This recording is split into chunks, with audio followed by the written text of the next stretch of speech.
Got you. Well, All right, I call to order our September 20th Budget Finance and Growth Committee meeting. As is typically the case when we do these wonderful meetings, we will go around the room, letting folks know who's here. So we will start on the end there with Michelle. Emily Maroney, College Manager, CPS. Jessica Young, HR Payroll Software Systems Manager. Good morning, Cody Hutchins, Contract Analyst. Ben Heckert, Accounts Receivable. Brandon Craig, Board Member. Dr. Moffitt, Board Member. Good morning, Lauren Roberts, Chief Audit Executive. Michael Gustin, Assistant Treasurer. Jennifer Wagner, Treasurer and Chief Financial Officer. Phyllis Davis, the Board's Administrative Assistant. Rob Wilson, Technician. And Rob, if you want to let folks know if they would like to, for all the millions watching at home, they'd like to participate in the little hearing, the public style, how to do so. if you'd like to participate in the hearing of this public, please click the hand icon. We will ask your name and school association, and we'll invite you to speak at the end of the meeting when the speaking of the public section comes up in the agenda. Alrighty, so we have a wonderfully light agenda today, which I'm happy about. And hopefully, again, we'll break records on the speed of this wonderful meeting, because I always strive to end this meeting earlier than expected. So let us start with what should probably be somewhat of a brief budget update with regard to our old business, considering we just met 2 days ago and set some things in motion to resolve some of our budget concerns. So I don't know if you want to give a quick update, Jen. We'll be adopting the budget Monday night through the treasurer's report. The budget by budget unit report is included in the treasurer's report. I'm still working on the school version of it. And then you'll adopt a final appropriations resolution so that we can continue financial business with the district. Perfect. I know this has been a longer than expected or desired process this time around, and hopefully for some discussions we're going to have later today in this meeting, we will be preparing ourselves to have a much shorter process for next fiscal year. So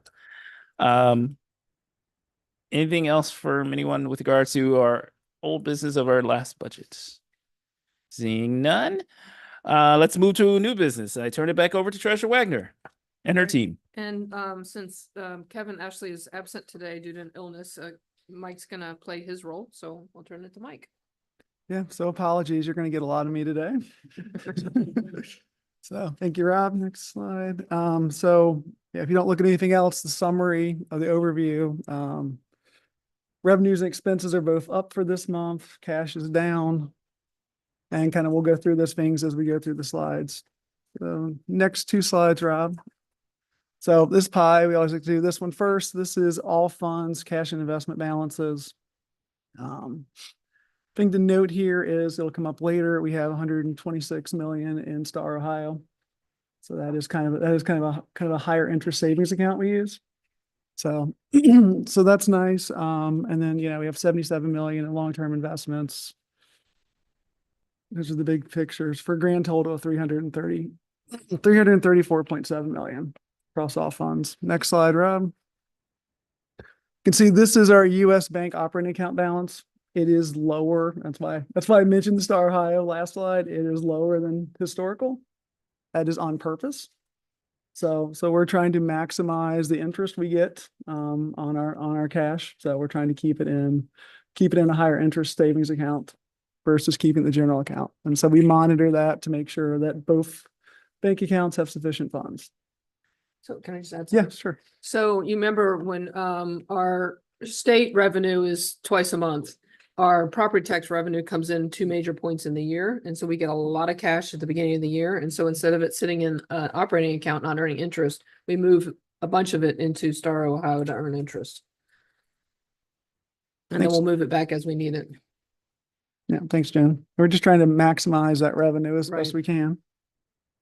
All right, next slide, Rob, is the bar graph of all the fund balances. So you can see general fund has 179.9 million in cash. As expected, state and federal grants are negative. Two things this month. One, the repay of the advances. So we advance any grant that's negative, any fund that's negative at the end of the year. And then obviously we're always waiting on reimbursements for those state and federal grants.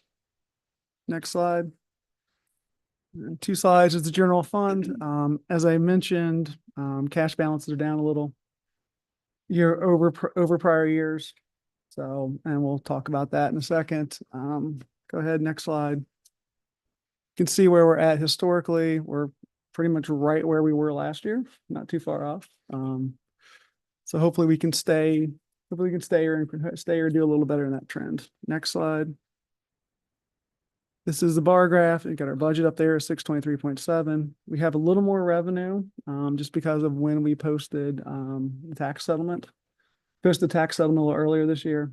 So it hits us both ways. We also have to post the fees for the tax settlement. So that increases our expenses, but our revenue's up a little. You can see that. The big difference there, obviously, is taxes, the blue box. Next slide. So this is, and as Jen mentioned, the property taxes. And when we get those, you can see the 2 big peaks in our revenue.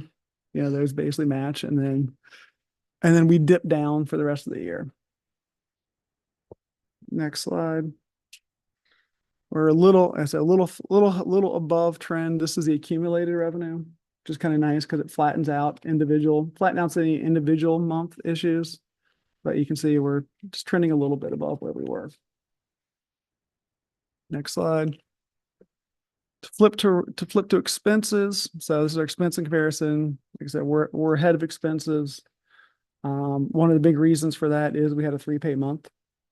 Anytime we have a 3-pay month, that pushes us ahead of the trend to have one early. The other thing that we've noticed is as some expenses came back to general fund this year from ESSER, like some of those are things that pay right away. You know, they're kind of annual contracts, like licenses and stuff that pay right away. And so some of that money got spent a little earlier. So we're just seeing it in general fund. Next slide. Oh, this is kind of the running year over year. Obviously, you can see it really depends on when the 3-pay months hit. Most of the up and downs are that, except for the tax anticipation note last year. That's the one kind of blip in this graph, but this pattern will continue as long as we do 26 pays. And Then- given the beginning balance, we may have to do another tax anticipation note in December to carry us through the dry months. Next slide, Rob.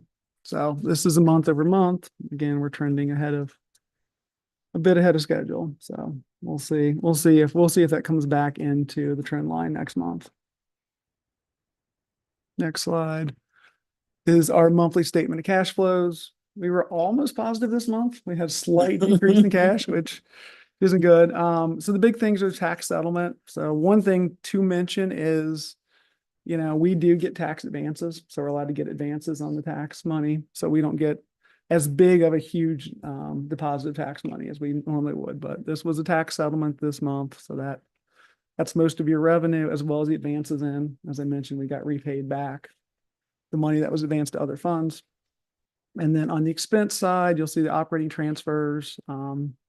That's a different one. That is the money that we take from general fund to fund the Fund 34, which is our facilities improvement and maintenance fund. And that's part of the requirements of the facilities master plan. So that's always going to be an early year transfer out. Let's pause here before we go into the preschool expansion, just see if there's any questions. Let's see. Just one thing, and I think it's worth noting, and I think this goes a little bit into what we were talking about with regards to as we look at ways in the future for us to be using funds, there's a certain amount of money that we have already dedicated to just our obligations each month from debt payments, right? But there's other things that we've had come in as a part of that were ESSER funded that are now hitting our books earlier. And I think this is something we will see as a trend in future years. So I'm just thinking about, like, in that same sense, that is that something we should be paying attention to for kind of a future budget cycles where we see that earlier part of the academic year or the fiscal year be hit with certain costs on a regular basis, or something we should be thinking about as to whether or not So the things that came from ESSER weren't necessarily, well, maybe some of the curricular payments, so software, digital. But the big things that come to mind are the nursing contract, the resource coordinators, and the technology payments. Technology payments hit early in the year, but usually not until September, October, I think. But the resource coordinators and nurses have been in other grants. And so just their monthly bills Mhm. are an add. And part of the reason I asked it is, thinking about also the cash balance, right? If we're having things that are going to hit earlier in the fiscal year, more things that'll hit earlier, they don't level off. Like we don't pay them over the same period of time, unlike some of the payments we make for nurses or that type of thing. Right. Will that have an effect on what we need at beginning of the year to cover? Now, As we we're go through. pretty cash rich at the beginning of the fiscal year. It's usually in November, December timeframe is when we start. Because we're waiting for the Yep. the January, February payments for tax advances. So, like this past year, we had so much money tied up in long-term investments that we had to take a tax anticipation note. We didn't have to use it, but we were getting close, and we were waiting on like $40 million from ESSER refunds. So we just caught a little bit unprepared. And Mhm. so we put mechanisms in place to track it on a regular basis. And with the federal, state and federal grants, we're no longer waiting until the FERs are done, the final expenditure reports, to ask for new year reimbursements. That was another thing that kind of caught us. So we made some steps to avoid that in the future, but given that we're starting with a much lower cash balance than we did last year, we may still have to take advantage of that. And again, I think that's the important thing to also stress for folks is that when we've had issues in the past, what we've done is not just fix the problem, but we've looked at what caused the problem and made corrections. And I think that's one of the things that's part of being good fiscal stewards. I always appreciate about the work you all are doing. Yes. So thank you to you and the team, because I really think that you've done, it's just in my short 3 years, you all have done a great job at explaining things and putting mechanisms in place to not only make it more visually appearing for the public so that we can understand, but to also prevent some things that are going on. I do have 2 questions. One is about the potential add of crossing guards. So we know that like there are things that we are going to be anticipated to have to pay. We're trying to hold that off, but crossing guards is one. Can you talk a little bit about how that would impact us as a district? When you talked about, Jen, adding nurses and things like that, those are anticipated costs that we didn't think, but now we have to anticipate for. There are some, like the crossing guards, that we know we're going to have to be in discussions with, assuming that. So talk a little bit about any potential costs that are going to come up. And then my next question, and I'll just give it to you now. I understand what a TAN is and what a tax anticipation note is, but I think that the public kind of would like that explanation. Sure. So can you talk about that? Yeah. So the first question about crossing guards, as the budget was being built for this year, we budgeted the $1 million that we typically pay to the city of Cincinnati as a contract. I'm not sure, but I think the board probably needs to vote on whether we're bringing the crossing guards back on and back as employees or not. It's not so much that it's going to cost more. I haven't seen any analysis yet, but because I'm not sure exactly what the expectations are, or how they're going to organize and who's going to lead them. But we've already increased a transportation person to manage those people. So that's one increase. And then, but the bigger concern is the additional workload on departments that support employees, whether it's payroll or HR, having a couple hundred people in addition to the 6,500 we're already supporting. And we both suffered losses in the cuts. And so we're having trouble meeting deadlines and, being supportive. So, I think some more and cost benefit analysis needs to happen before the final decision gets made. But, so that's the answer to your first question. Second question was, the tax anticipation note. So, what the state allows us to do is to temporarily borrow money to cover like the month-to-month shortfalls in cash, because our property taxes come in 2 huge chunks. And so at the end of the first 6 month cycle, your cash balances can be kind of low, like what happened last year. So you can temporarily borrow money and the county auditor has to certify the value. It's 85%. I think so. It's 80 or 85% of your 85, estimated collection is what you can borrow. And then it's a short-term borrowing. So like within 60 days, you pay it back when you get your revenue in. And we ended up putting the money into an investment. So we ended up earning interest to pay off the fees of the borrowing. It was, I think, within like $60,000 or $70,000. But school districts use it all the time. So we're not abnormal, but this is a practice because of how it's funded Right. that we have to do this. Well, as I mentioned the other night, in a levy cycle period, at the beginning of the levy cycle period, you tend to be cash heavy because you size the levy based on a long-term period. So if costs are rising, the first couple of years, you spend less money than you're bringing in. Well, then at some point it flips. You start Mhm. spending more money, you start eating into your cash balance, which is what we're seeing now. Okay. So as your cash balance starts to go down, the month to month cushion gets smaller. Like, what's the trend? Like, how long does that usually take? For us, it's about every 8 years that we seem to need to go back for new money. But they're 5-year levies, so we do a pretty good job managing our finances and trying to be responsible with it so that we don't have to keep going back to the public. I don't know what the trend is in other districts in terms of how much they typically use continuing levies instead of renewals. So I don't know how often they go. That'd be interesting research about in the state of Ohio, how often do districts have to go for new money? Well, I'm not adding anything to you guys, so Yeah. that's not an ask, but it's definitely informational for the public. Thank you so much, Jen. I appreciate it. You're welcome. All right, keep going. Okay, next slide, Rob. Get into preschool, or a couple actually. All right, so this is a tuition assistance. Obviously, this is end of August. These numbers are really preliminary. I think it's 2 weeks of preschool. Our preschool runs for, it's about 2 weeks of actual data. So I wouldn't focus too much on it. Our number of students receiving tuition assistance is down, but overall, at the end of August, the number of students was down again. It's a the- rolling enrollment, so it's not like mandatory attendance, right? Everybody has to be there in September, but a preschool just enrolls. We typically peak in February timeframe for some reason. Yeah, if you go to the next slide, Rob, is the budget, and obviously the budget's still pending, so we'll still have that filled in for next month. You can see actuals are pretty much right on last year.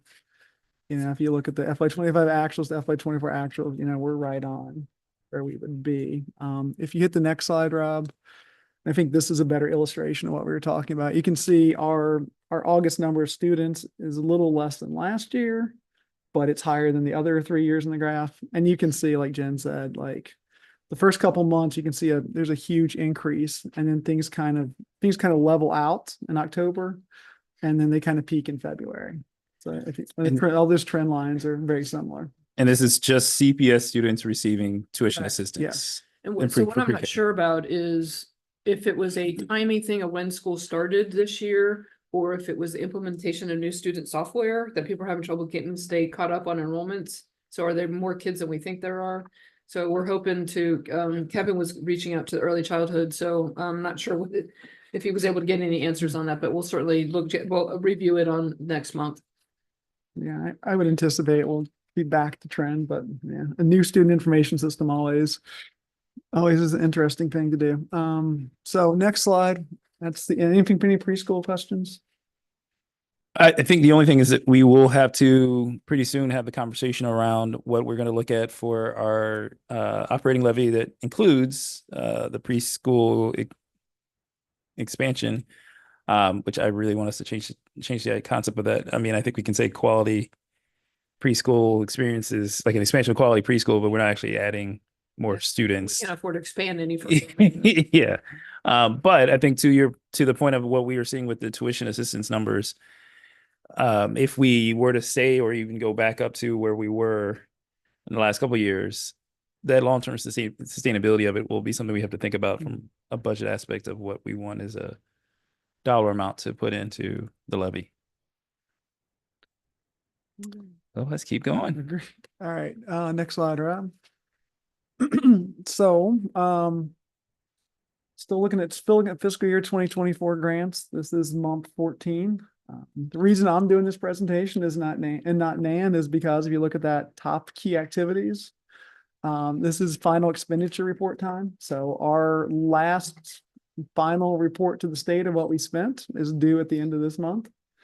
The grants team is working really hard and getting a lot of good collaboration. Should shout out, members of the superintendent's team as well. We're chasing down invoices, chasing down, extended time and stuff. And so everyone's been real cooperative to try to make sure we spend all we can. So if you hit the next slide, Rob, you can see, our goal was 79%. We hit 77, which is pretty good. Definitely above the last 2 years. So you can tell they're doing some good work there. I passed on your comments last month, Dr. Moffett, to them, and they were really happy to hear that. So next slide. So this is the title summary. It's the titles, all the title allocations. You can see one thing is we have spent the money we were given this year. If you look at that percent spent or encumbered original budget, can confidently say we have spent the money given to us this year for the kids this year. And that's a real thing we should be proud of. You look at the income, you look at the carrier, we've talked about this multiple months that we had a lot of carryover coming out of the waiver period and the COVID period. And it's been a challenge to spend some of it. So, but we're cranking through it. So next month, I think we'll give you like the overall grant year summary, which will be pretty awesome. We can see where we are. And just kind of talk about the things, but we spent 105% of what we were originally given and 70% of the overall. Everything looks good. And really there's some even Title IV, which I know has been an area of concern. We actually really superintendent's first week here, we had a meeting with her and her team and said, how can we spend this money? And there's a lot of stuff in the pipeline. Yonder pouch is about $500,000 for that. So, but really like they grabbed it from day one and that was awesome and said, how are we going to spend this? So, And to quote Nan, I don't anticipate any sweeps this year. yeah, I wasn't gonna talk about it since you brought it up. So kind of the quick sweep test is if you look at the far right column, right, that's your carryover, and you look at the amount spent column. As long as the amount spent is greater than the far right column, you're generally in pretty good shape, which is good. Even if you're not in good shape, there's a couple other options too. So people don't talk about this a lot, but there's a thing called the 930 report. The state of Ohio is very generous to let us do this. So anything that you've spent up to September 30th, you can apply that back to the prior year grant, which allows you to avoid sweeping money.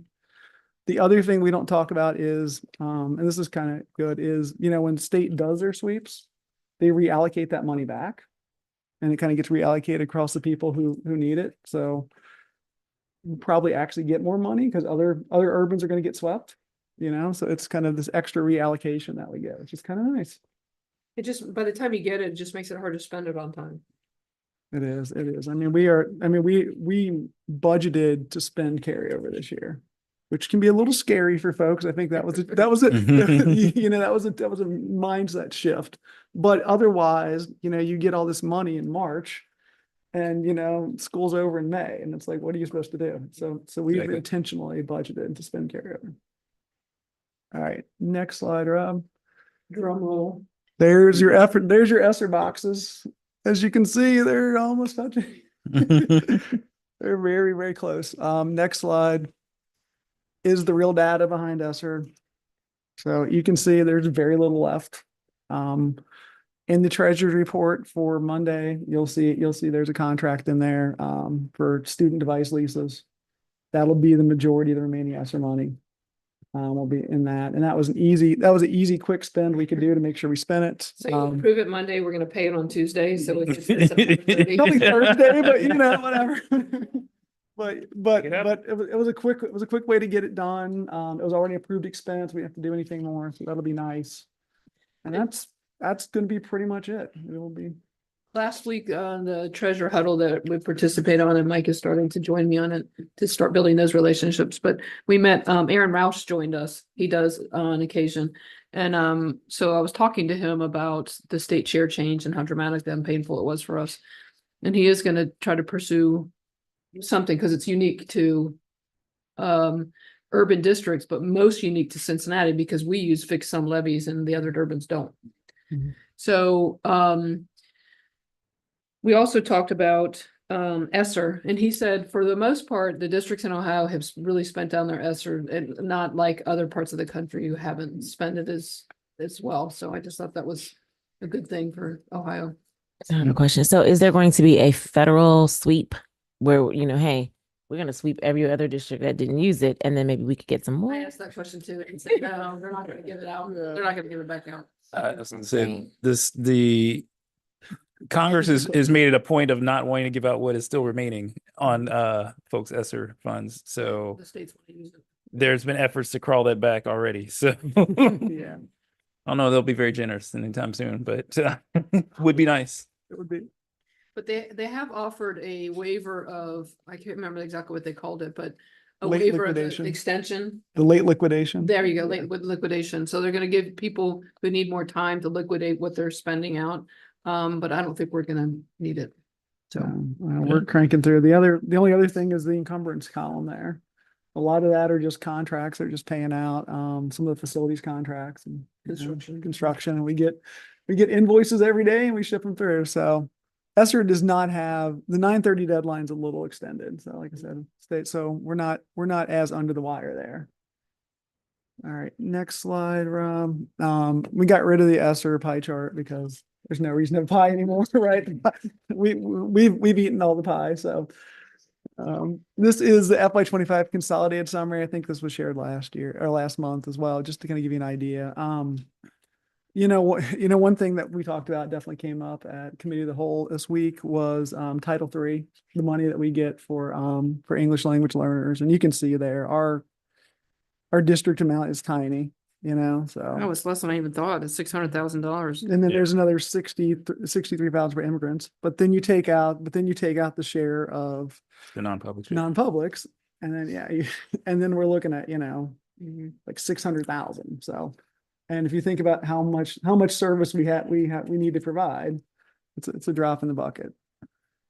I know we talked about this I think last month as well, maybe last month or the month before, but this really does go to how much we spend to make sure that our students get the quality of education that they need, and how much we are given to do that directly for those purposes. And they rarely, if ever, match up. But it is why some of these things are really hard decisions, because we need to do so much more for our students. But the reality is that we have been given a smaller pot than what is necessary to do. It's just shocking because as accepting as we are is open borders, and that nobody thought that they're gonna need more money to fund educating these students. Also, I agree with you wholeheartedly, but I think that this is a perfect time. And I've said this before, we need to reimagine education and how we are doing what we're doing. This is one of the reasons why I'd love for us to be transparent as much as we can. And we can, because people will now know where the deficits are and where the gaps are. And then they'll be like, oh, they're spending 12, they only get 2. Maybe this organization can use some of their federal money or some of their grants, but we have to be transparent enough to know, so that people know where the needs are. And so career tech is Mhm. underfunded, ELL is underfunded, gifted. So the only gifted money we get is the categoricals that are in the state foundation formula. There's no grant out there. We have 2 gifted schools. Yeah. So yeah. you can imagine that's underfunded. And growing. Not only is our ESOL population growing, but our gifted students are growing. They need space. And so this is just a need. We're not going to get more money, unfortunately, but we can always use more partnerships. We can always use more help in doing what we do. So for sure. Yeah. I think, again, as we get into the conversation later about the plan for the budget, I think this is also just an honest conversation that we have to say that sometimes there are things that we're going to have to make hard decisions on. And in reality is that our students need a lot. They absolutely need a lot. And there just may be some things that at the end of the day, even with the resources that we get from partners, even with the resources that we get from community activists, and even with the pushing that we're doing with our legislature to do better about how they budget for public districts, because we look at, while our district has a lot of needs, and we can just look at some of the other major urban districts, I specifically think of like Cleveland is a great example where their needs are even higher in some ways for their certain individual students because of the communities that they're living in and the conditions in which they are getting their education through. And none of us are getting the resources that we actually honestly need. Cleveland's getting a bigger state share. than Yeah, we They are. are. Get more money. But they're getting more money because in part they were taken over by the state. So like there are reasons the state hands them a larger check on certain things that we don't want to go through. And there are reasons why places like us in Columbus sit there and have to every year come back and say to our voters, hey, remember us? We need y'all again. So I think these are great opportunities for us to have true conversations around what we can do and what we can't do and what we should do and what we shouldn't do. And I think this specifically some of these the effectiveness that we're using in title dollars this year is over 2 years ago where we were having some of these larger carryovers. That's phenomenal. Like, again, I think it's a lot of hard work that a lot of people put in to make sure they spend these dollars. Well, it's the more collaborative conversations that are happening at the front end rather than individual employees who manage the funds on their own. Is that we're putting it where the data is driving it to go and making sure that strategic priorities are being met and funded. Very cool. Is the end of the grants. All righty. So we're on to Mr. Cody. Good morning. Thank you. First, I just want to say thank you to Miss Emily Maroney and her team for collaborating with the data that we're about to be presenting. And thank you, Emily, for being here as well. Next slide, Rob. So the first 3 slides we're going to look at here break up the historical graduation rates based on data pulled from the Secure Data Center from ODW's website. It's broken into 3 different slides, but they all kind of represent the same thing. The first one's the 4-year cohorts. The second graph is the 5-year cohorts. And then the third graph will be a weighted combination of both. That gives us our star rating. But just to set the example, and also Emily, you have free right to interrupt me at any point in time. Obviously, you know more than I do. But the four-year cohorts are those students who are identified as they have 4 years to graduate from the time they enter 9th grade, whereas 5 years, they have the 5 years. 5-year might just be something as simple as they're missing one seal or missing a requirement to graduate. So they work on those students. And then the weighted average is what we use for our star rating, and what that is a combination of a percentage of the 4-year cohorts and a percentage of the 5-year cohorts, combine that together and give us our weighted average.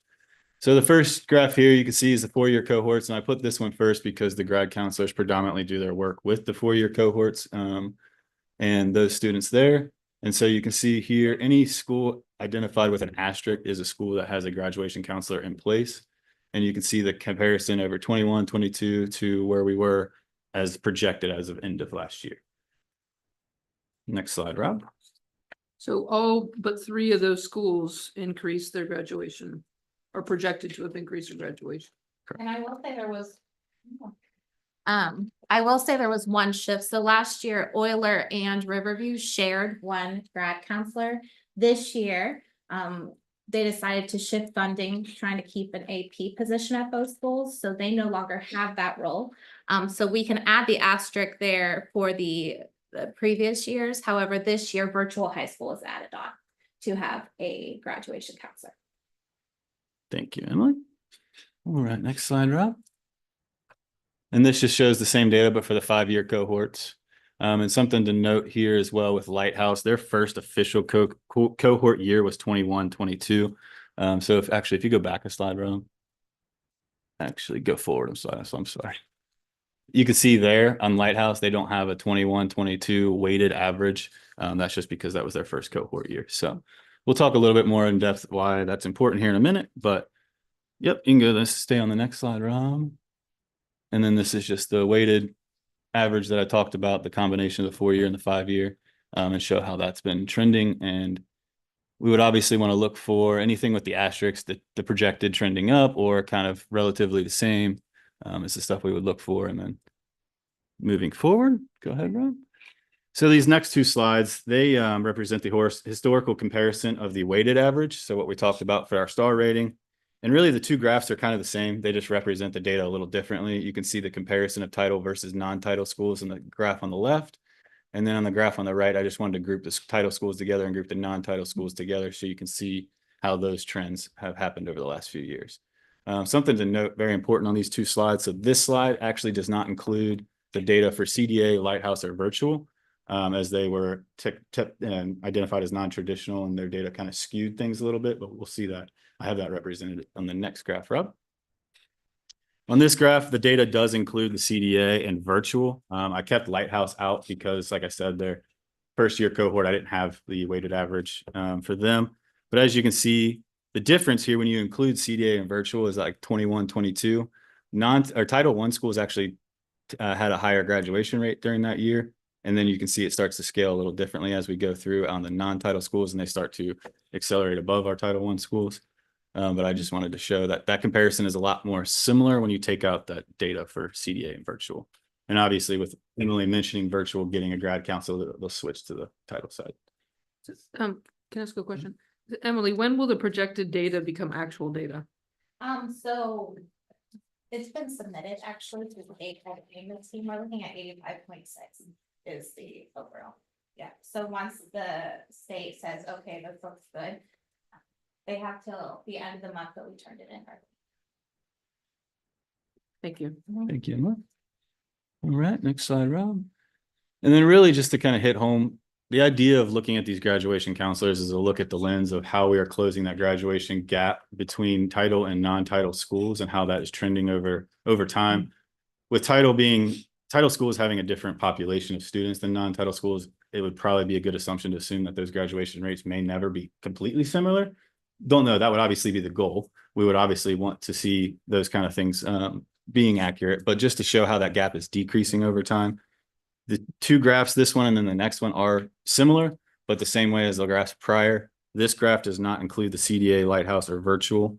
And then go to the next slide, Rob. You can see what happens when you include CDA and virtual. That difference and that gap is a lot different, a lot smaller, and just kind of shows how we're trending. All right, and then go to the next graph, Rob. So these next three graphs are going to be compliments of Emily and her team. So I'll give her a lot of opportunity to speak here as well. But these represent the data being tracked and the work being done by the graduation counselors.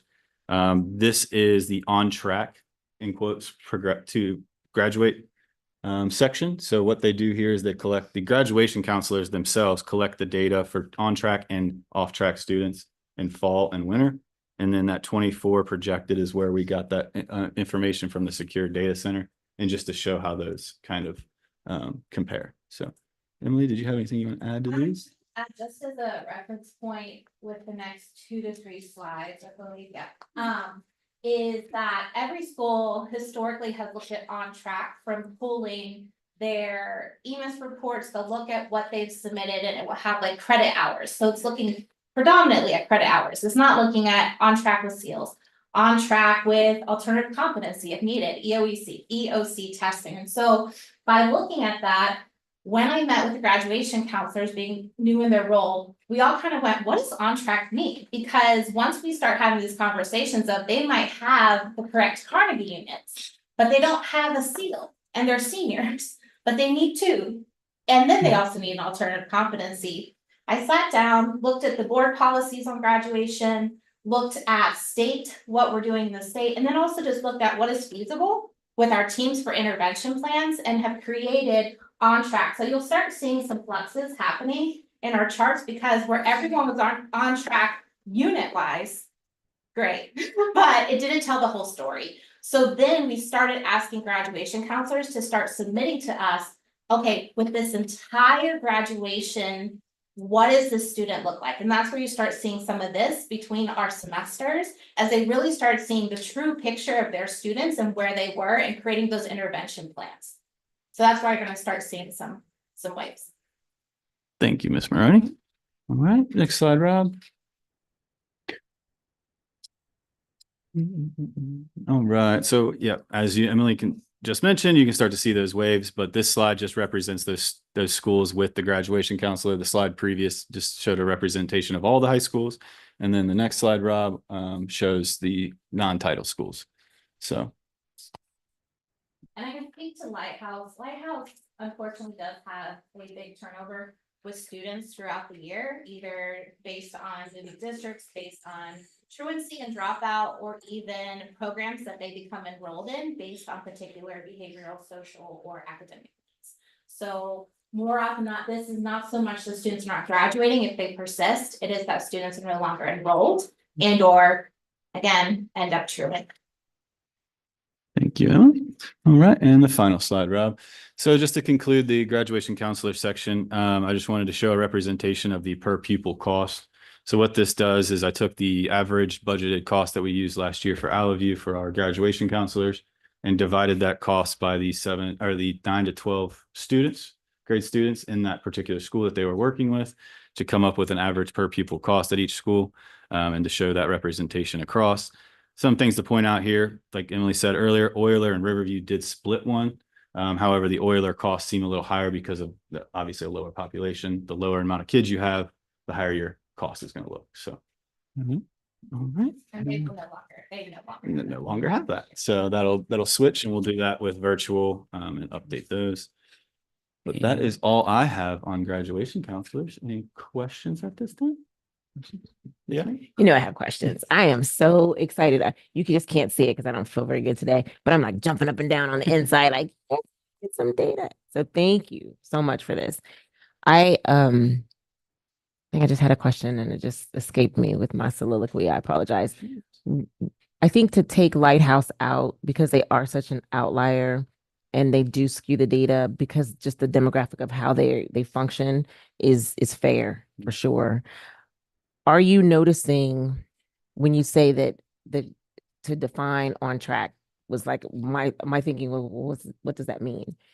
Because where are you seeing gaps? So when you gave the example, which was perfect, which is what I was thinking, they may have the credits, but not the seals. Are you all keeping this data? We don't need to see it, but are you all keeping this data to find out where the gaps are so that we could fill those in? So if a senior doesn't have 2 seals and they need them and they've gotten to their senior year, perhaps then that could be a conversation to say, let's try to move this so that they get that by their sophomore year. Yeah. Or, so that we can see the picture in totality to say, hey, the credit hours are there, but are they substantial enough to get them? They can get them to graduation, but only part way. Like, what are you seeing with regard to the data per school? Even if you don't have to give us the specifics, but where are you seeing that improvements could be made?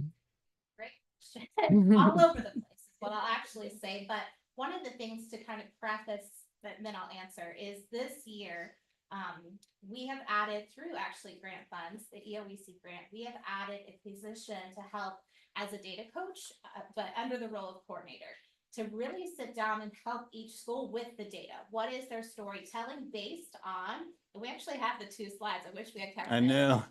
based on the on track, off track, and we've broken it down by semester 1, semester 2, all the way down through sophomore year. And we're adding in freshman year, and it breaks down Carnegie units generally by every single senior semester 1, senior semester 2, down through sophomore semester 1, sophomore semester 2. But then Carnegie units based on core. Then it's broken down by at this point. So we have on track, what we call on bubble, and then off track. And we have broken down for every single cohort of students. What does it look like? They should have this seal or a second seal. They should have this EOC. I keep thinking in my head EOEC. So sorry if I mentioned it over again. Do they have this? And so it's broken down by every requirement and what it looks like. And so we meet with EMIS with schools quarterly at minimum, but we're meeting with school teams ongoing, sometimes weekly. That data coach is going in and saying, okay, what is this showing? So that we can give a visual to every single student in that building. And so the trends that we're seeing is Summer school, for example, the grades didn't transfer at first between the migration of Power School to Focus. So everyone looked off track and we were like, oh my goodness. But then we were able to start pooling things and really see that our on-track numbers were better than they were. And so the trends that we see is a lot of students may or may not, based on when they're taking Algebra 1, have taken their EOC on time. That can alter things, and that's across many of our Title I schools. The other trends that we're noticing is that many of our students were historically, up until last year, waiting to even start a seal because they're like, oh, senior year, we'll get them through their seals. They'll have finished these core credits. That doesn't work. So we have pushed in seals and when they should be done and what that's looking like. So go ahead and do a career-based seal. May or may not need it, but they're going to need a seal and they're going to be career. I'm college manager, but I understand that college is a conduit to career, right? And so we're really honing in, but the biggest trends looking at are seal timing, EOC timing, passing of EOCs. Many of our Title I, so students, over 60% of them are relying on alternative competency. And so knowing that ahead of time, we're asking for seals to be completed by first semester sophomore year now and incorporating supports from our partners across the district, like having Stop the Bleed earlier as a class, as an intervention for these students, instead of also overloading graduation and grade band counselors by having these cohorts of, let's say, even at Withrow, 100 students who are off track and they're still off track at certain points. We're starting to really front end the work saying we can't wait till senior year. So everything that we're doing intervention wise has to start early. And we're pushing that. The other thing that we're changing that will impact trends is that historically we have done senior cohort meetings. We just added in junior cohort meetings. We're going to add in next semester sophomore and then second semester ninth grade by the end of this academic year. Well, thank you so much. That is, I'm excited. You just can't see it. I can't do the cartwheels right now, but I am super, super excited. Thank you for the data. Thank you, Cody. So, the data geek in me is like jumping up and down. I love the data analysis that you're doing. I looked at Mike and I'm like a root cause analysis. And so I think next year, so the results are at first blush, they don't look like they're fabulous, but for first year of implementation, moving in a positive direction shows great improvement, right? The second year, I think we need to charge the cost per student against the percent improvement in this graduation scores, because that will really tell you, is this investment a good return on investment, right? So the first year it's too soon to do that, but so something to think about next year. But good job. Yeah. I will add, this is just a shout out to our school teams. Primarily is when we were looking at the data last year, even at the cusp into the second semester, we were looking at a graduation rate of about 63%. To be able to jump it up to 85 in this past academic year speaks volumes, right? And so we're excited because we're adding these resources even into our non-title schools, not so much in the personnel, but in the structure. So bringing those teams together to talk and streamline this. We know that our goals and guardrails is asking for 86%. We're 0.4 away from that from this past year, and we're already higher in our on track, off track than we were. And so, yeah, I'm excited to see where it goes. And I am always a big proponent of, we always need people on the ground with our students. And this is truly emphasizing the importance of relationship and accountability and how both data can be informed, but also students can feel seen in that process. Yeah, I want to add just two thoughts real quick before we move on to the next topic. But I think one of the things when I first joined the board, we would talk about this topic as part of student achievement.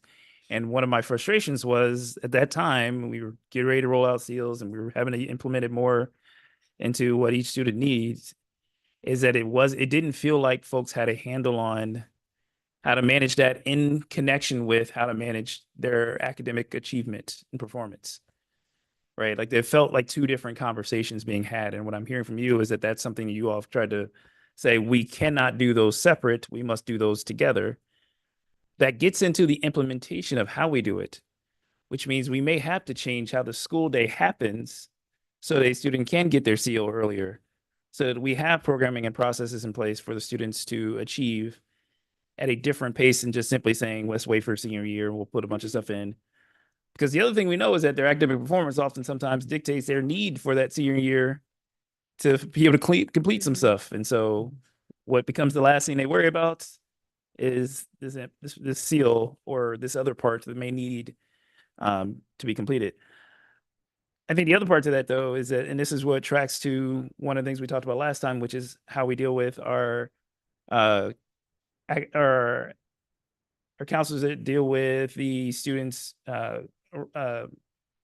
being attendance or attendance counselors. There we go. Trying to think of the word. I knew it was an A. I kept wanting to say admission for some reason. Our attendance counselors. These things connect in a way that I don't think we often pay attention to. Because if a student is at school because they want to do a program, because they want to attend an activity, because they want to get this particular seal, they're more likely to stay in school. They're more likely to continue on because they're enjoying what they're doing and they're learning something new. They're more compelled to be a part of that conversation. They're looking at that job afterwards and connecting the seal to what their future will look like. And so I think that's one of the conversations we had with Career Tech. I think I would love for us to have more expanded conversation around that, of how much is this preparing students for that opportunity in their future. Because I think that would inspire a lot more of our students to do that. The second point I will make, and I think this is just true to your point about looking at the numbers, we do spend a lot of time looking at the cost per pupil. I do worry a little bit on some of these because we may have, like, it looks great for West Tide. It has $97 per. Well, that's because West Tide has so many kids and has one graduation counselor, right? So the effectiveness of that one counselor is also minimized by the number of students that they have after a certain point. So I almost want to figure out, I'm an old econ person, so I'm like looking at where does supply meet demand and like, where's that good balance point? So I think that's the other part that we may want to look at is there a particular number of students per counselor that is our good point of effectiveness and good point of efficiency in our budget? Right. Because then if you're having to add or supplement more on, we're not thinking about that as a dollar per pupil, but it really is if you have to add another person to their work to ensure that it gets done. So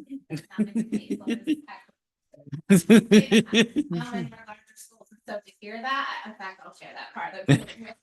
I will say, in the reports, we did add, which have not been there in the past, a column on truancy, chronic absenteeism, as well as dropout. So a student will not be seen as dropout usually.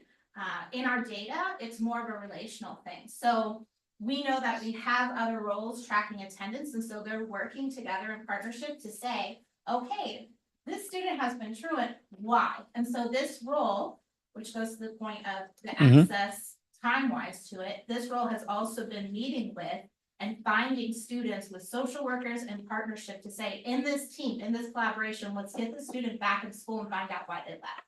And they're doing that very intentionally. So I'm actually really excited to also see fiscal year, graduation year 5 for many of these students that were kind of off the charts in other years. The trends are good with graduation in the 5th year, but it can be even more improved. And so we are looking into all those facets of the why and making it again relational. These students feel seen because they have a graduation counselor who says, my entire role is to make sure that you feel safe, welcome here, and graduate towards what you want to do, right? Absolutely. And we are building that together. And so we've seen an uptick in students. That's awesome. It's beautiful to see that the My Tomorrow vision is finally arrived. You mentioned, I think you or Cody said that there were 3 schools that did not improve. Is that what I heard? Or that don't have a, wait, what was the mention with the 3 schools? There was a chart, a couple charts on there that I excluded 3 different schools because of the way they skewed the data: CDA, Virtual, and Lighthouse. Okay, I thought it wasn't that, but there were 3 schools that had lower numbers that- in the previous year. Oh. Go forward to Mr. No, I thought that it was, I marked it. yeah, they had, yeah. Riverview. Is that the one you're talking about where they shared and now they don't have them this year? No. No, it was before that. Hey, Rob. Or Hughes, two slides. Euler and West High, their graduation rates went down instead of up. Right. There was those three schools. A large part of that did come with trying to figure out the on track, off track, and appropriate recording of who actually is graduating. So, Can you put that screen, that slide on the screen? So Euler I can speak Thank to. This past graduation class of Euler, they've been talking about for 4 years in worry. They're like, what are we gonna do? So every year when they talk about this past graduating cohort, regardless of the interventions, they had the hardest time keeping their students in school as well as working towards graduation. So even before I came to this presentation, Euler is like, they know and they anticipated it and worked towards trying to fix it for the 4 years that they saw the trends post this cohort's 9th grade year. Okay. So that is one of the skews in the data. As far as Hughes, which is surprising if you think about the leadership of Hughes, there really came down to when they ran into a seal issue where one of their seals that they had thought was being applied appropriately to their students was not.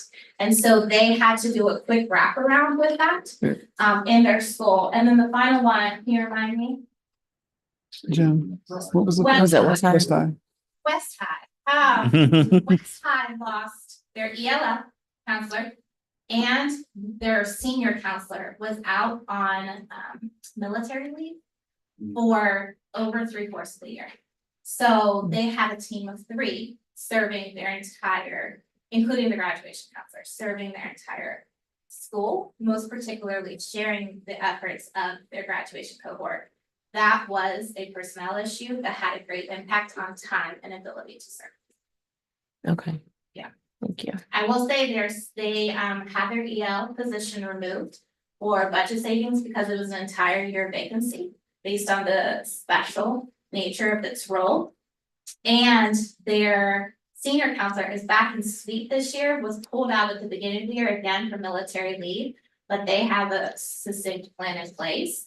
Because they also did a lot of data analytics and interventions with their junior class last year to premeditate knowing what they would need to do.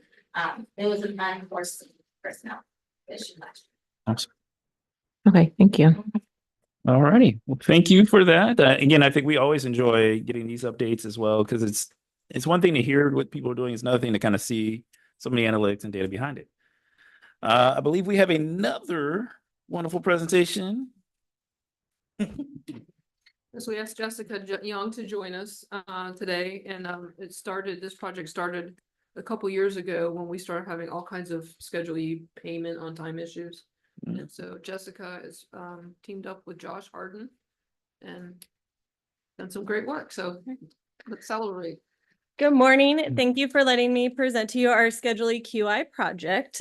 So we started process improvement on Schedule E 4 years ago, so 4 school years ago. This will be number 4, so we're really excited to see where it goes. At that time, we really wanted to focus on improvement for both the employee onboarding for all of our Schedule E, and just for reference, Schedule E includes all of athletics and clubs, is what we'll be referencing when we say Schedule E.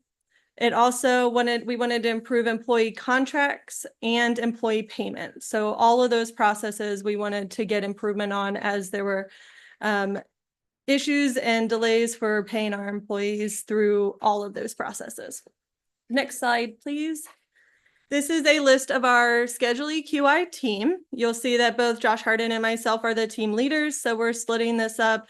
He's taking it from the athletic side and I'm taking it from the treasurer's office and assisting with the HR side. You'll see there are team members from athletics, treasurer's office, and HR trying to get this work improved for all the district and the employees. Next slide, please. Here is our key driver diagram. So our global aim when we started this was to support our employees doing Schedule E work on onboarding through the payment process in order to ensure students have access to the extracurricular activities.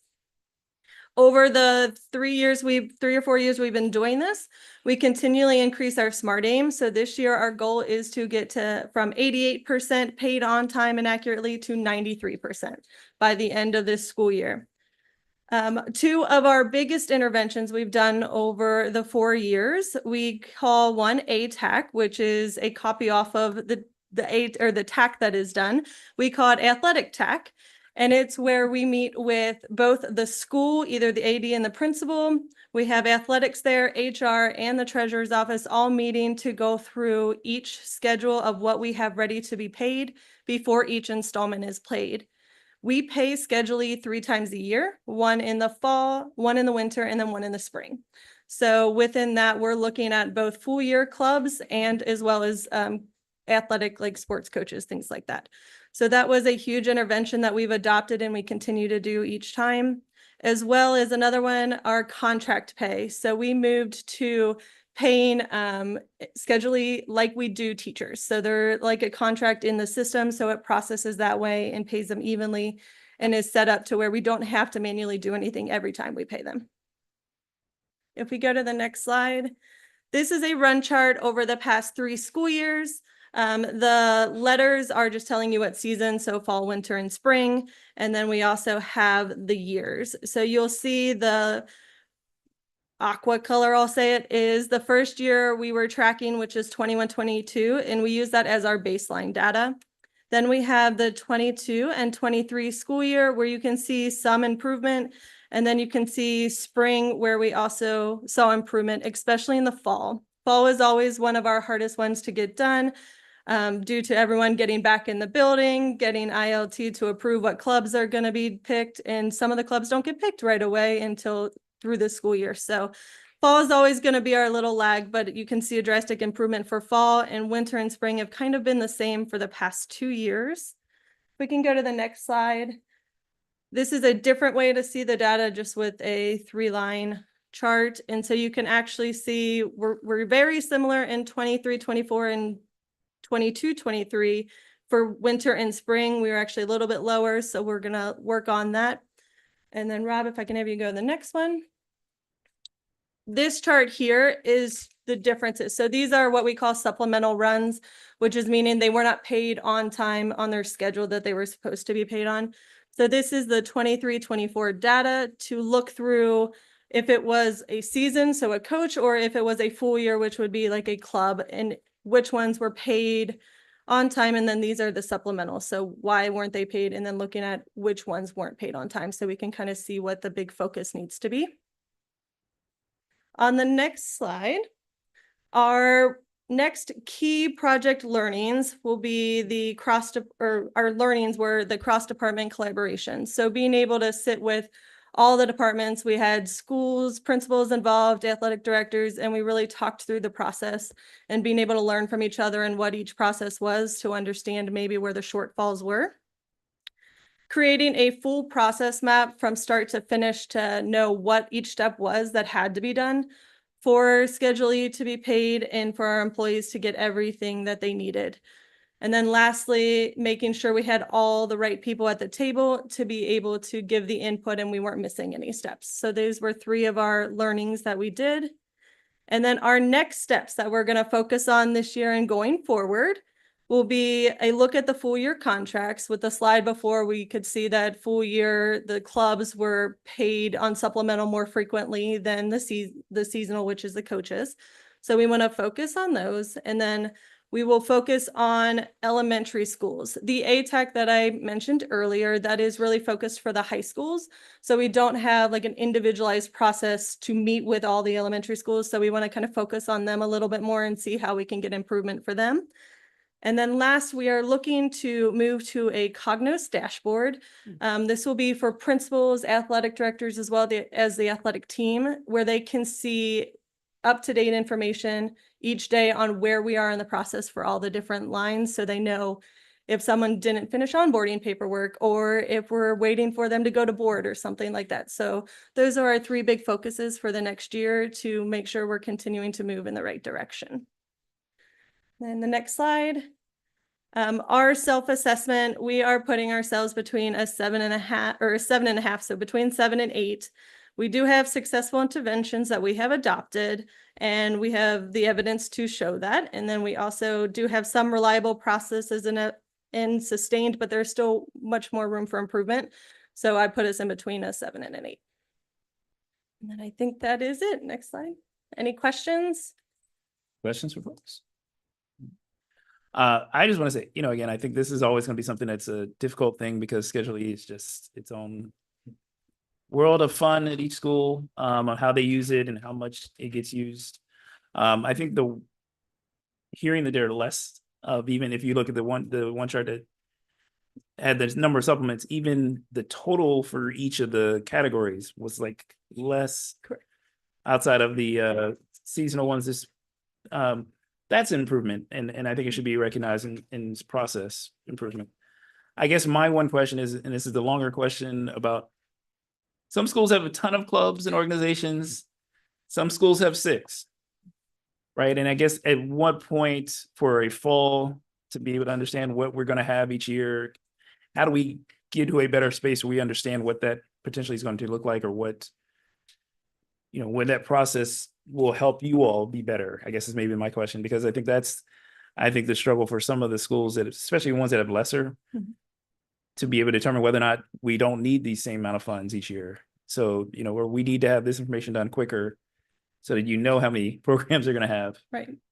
From what I know, I don't handle a lot of that, but from what I've learned over the process is a lot of it comes down to the ILT meetings and the athletic directors or the principals taking kind of a poll in some regards to what the kids are interested in that year. So sometimes they think a club is going to be of interest to them, and then that it may not have the pool the next year. So they want to flip their clubs around and kind of see what's interested.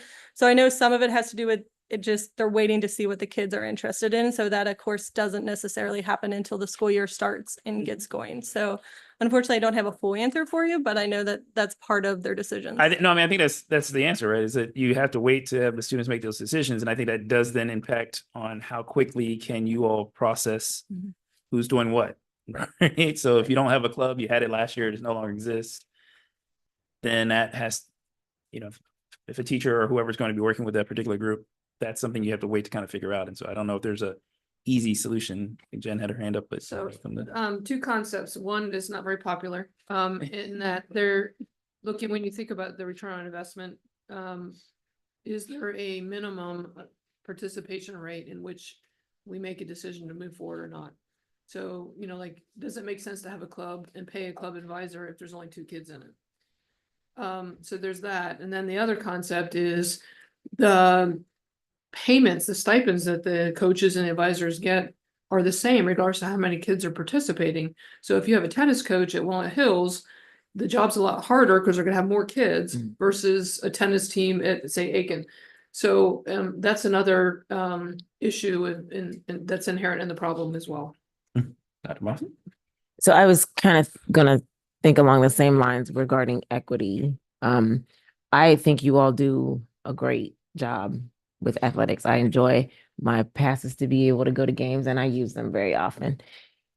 However, this Schedule E conversation has been super loud lately around people not really fully understanding. The parents is what I'm thinking, and some staff, but really not the staff, understanding Schedule E, what the budget is, what can it be used for, clubs versus I guess our league sports. So I would love to invite you all to do a little bit more knowledge, kind of like the Just Ask Jen, but something similar around teaching the community what Schedule E is, maybe what the pot is, and where there can be under the equity policy some possibilities for collaboration. I think, to Jen's point around clubs with 2 students, let's say an anime club at Sailor Park may have 50 kids interested, and there could be other students interested at other schools. Maybe we can't provide transportation. I'm going to say that caveat very loudly. And again, we cannot provide transportation, but we could invite some of the advisors to think creatively around, maybe they could have a video communication between schools, and then the kids could benefit from that to increase numbers, but to be more efficient with getting kids interested in that.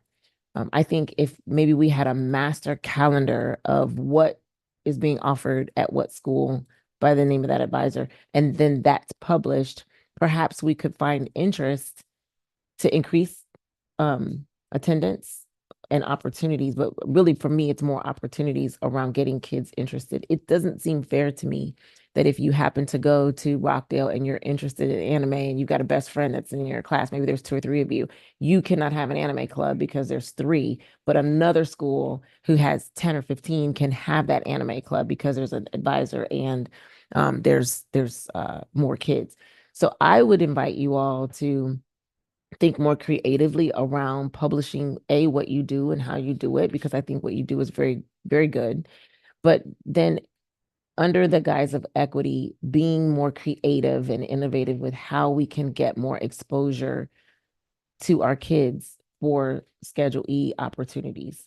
And also, I know, and I said this, and Josh corrected me, when my kids were at Withrow, it's been some time now, but it wasn't lacrosse, but it's one of the sports that's a club. I thought it was a sport, but Walnut students come and Withrow students come, and it was like lacrosse or something like that. That's a club, but the schools share that. So I think more knowledge around possibilities of collaboration across schools, being more creative with that, posting what is going on this fall, because a lot of times, Brain Bowl, I went to Brain Bowl, that's underneath athletics. People don't think of that as athletics, but it is. So we need to know, outside of just 1 or 2 board members attending and publishing that, what is falling under athletics, when it's falling under athletics, and possibilities for collaboration. So I would just invite you all to kind of use that equity policy to be more creative, because we don't have money for the physical, but there's a lot of interest amongst kids at different schools. We've got 66 buildings. So,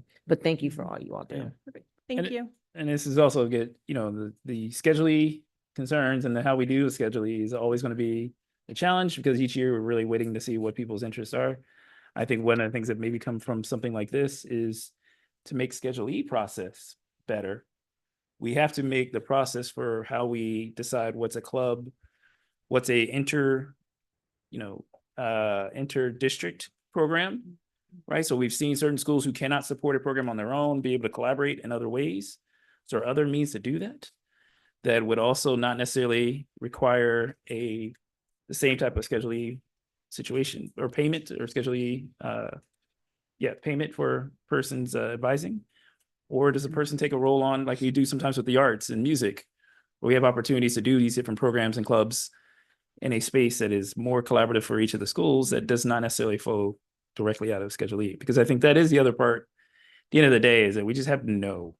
And it's really hard to know what you're going to be putting together each year. So a lot of what you're talking about is really outside the scope of what Jess is leading versus the payment process. So we'll share all this with Josh, who's the director of all this work. But just to kind of explain the complexity of the process that Jess is having to deal with is, it processes through 3 different departments internally, but then you have the ADs that are employed by ABC. You have coaches and advisors who may or may not be employees. Right? Sometimes they're parents or, other people. So there's a lot of entities that have to cooperate in order to make the payment get there on time. In terms of improving the Schedule E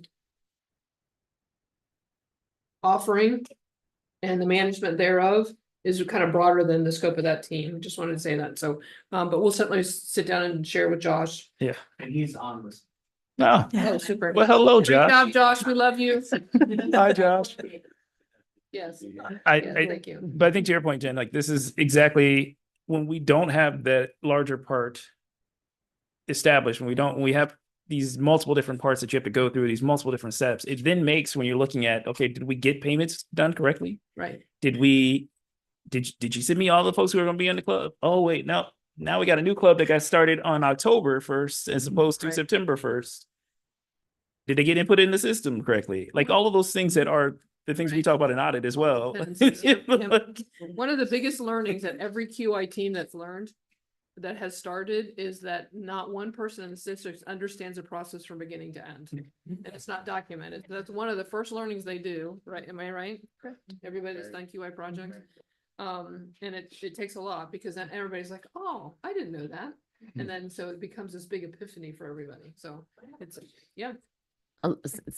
Thank you for bringing us back to the point, because I was off on a tangent. But have you noticed, because there are like three different parts of the process, is there a way to make that more effective that you all have seen? Like maybe, I don't know, the hiring piece is coincidental with the payment piece. I don't know. Is there a way to streamline it that you all have seen with regard to improvements to make Yeah, it better? We've tried to streamline it as much as we can. At this point, there's still room for improvement, but we made a lot more like electronic. So like if the coach or the AD submits like a contract, this person has been hired, we're moving forward, then it moves through HR and it's moving electronically now.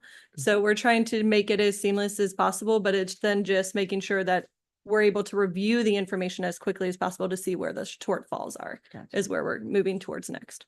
Thank you. Alrighty. Well, thank you again. Again, the QI reports are another one of those things that we enjoy getting more information on. And also, this is really about building processes. Mhm. We talk about this a lot in audit committee, that if there's no process, we can't tell whether or not it's working or not. And so hearing that we're improving our processes is great to know. And a huge shout out to Children's Hospital who teaches us on their Impact U process, total quality management tools that they use. We've done, they've allowed 7 or 8 of us in our department, and we've seen dramatic improvements. So 2 of the stars are over there, the third one's here, and he's now a coach. There you go.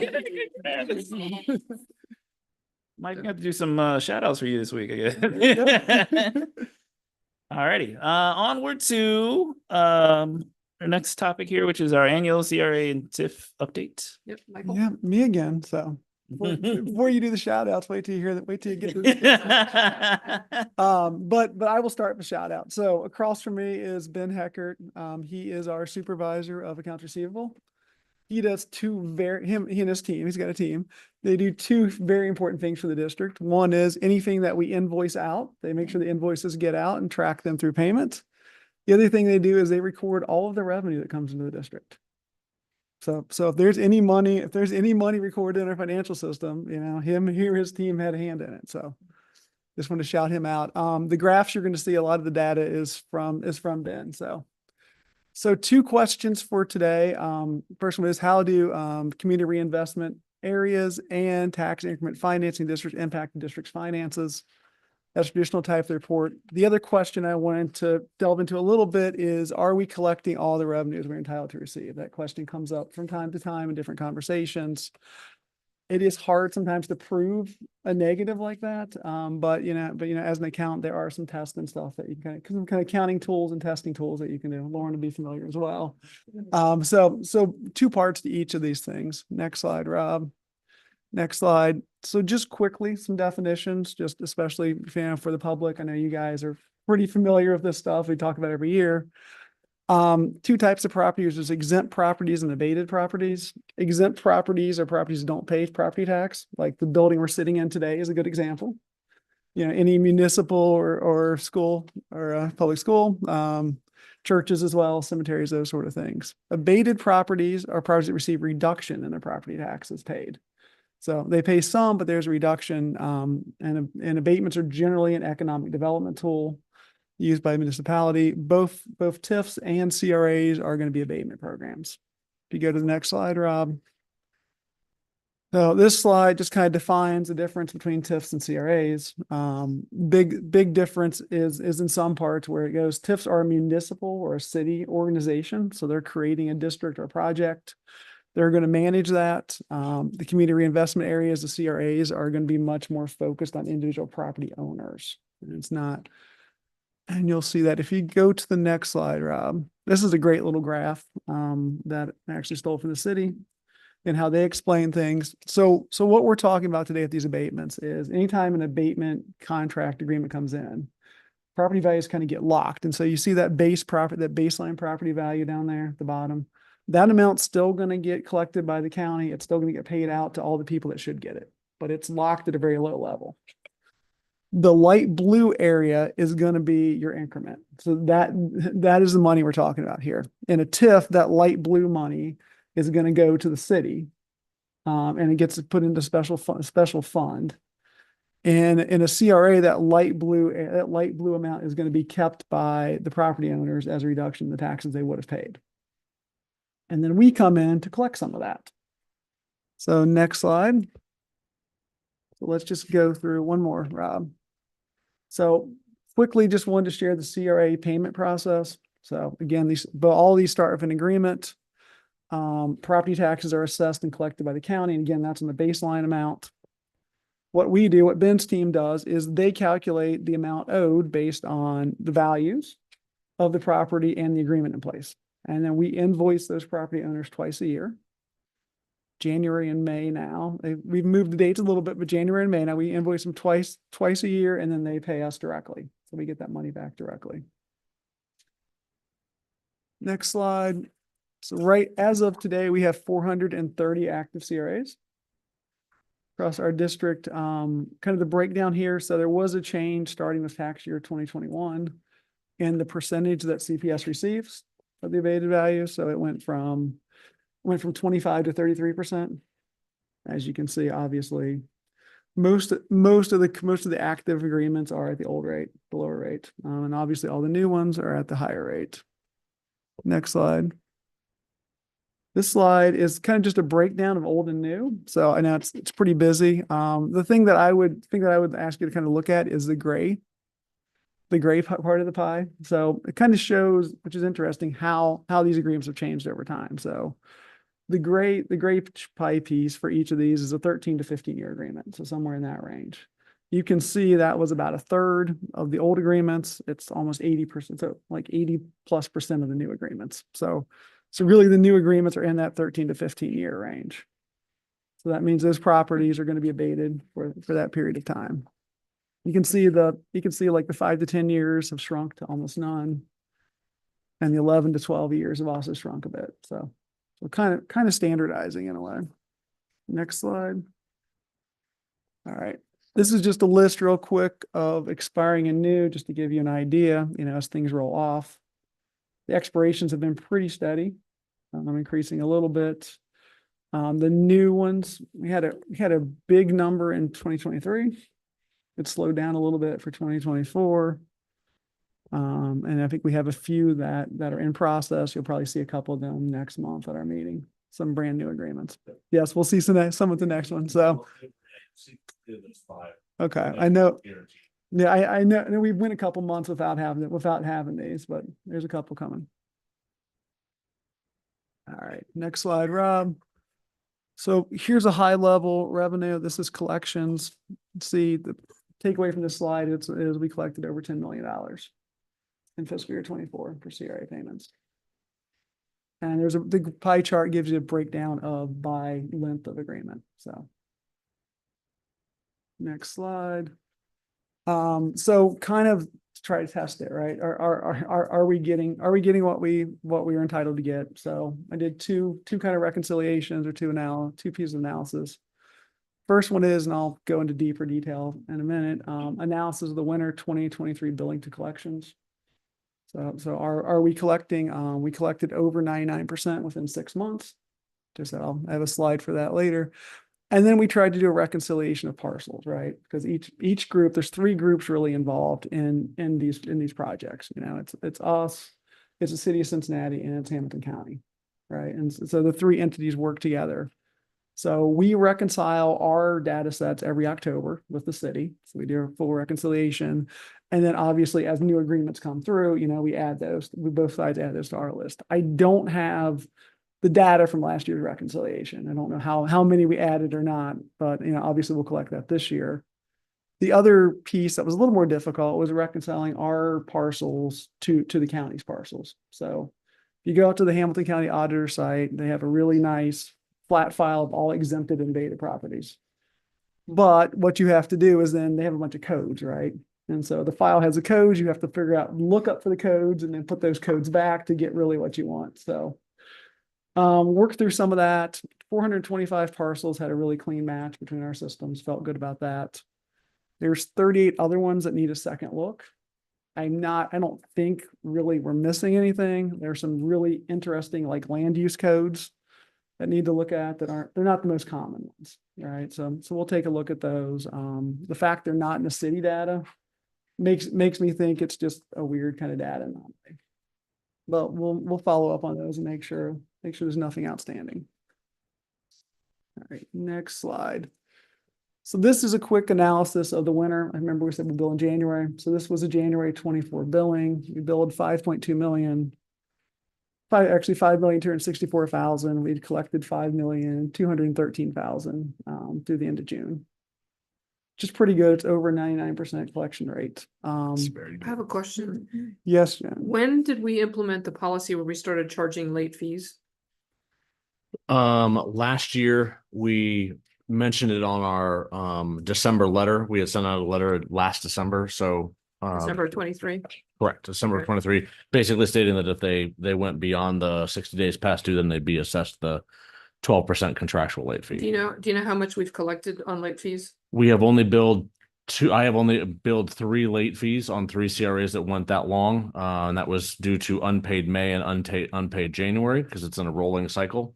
And so it was, I could get you that number, but it was nominal at best. Just curious if it had an impact on how fast people are paying.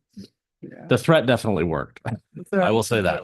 And the reason people pay and the reason people pay well is because, these agreements can be terminated. So, Yes. so if they miss 2 consecutive payments, we can start a process to terminate the agreement. The city also helps us out. I know Yes. Michael Banish from the city works with Ben a lot, and they're very, very helpful to us to say, hey, do you need help with this parcel owner? Hey, are you getting what you need?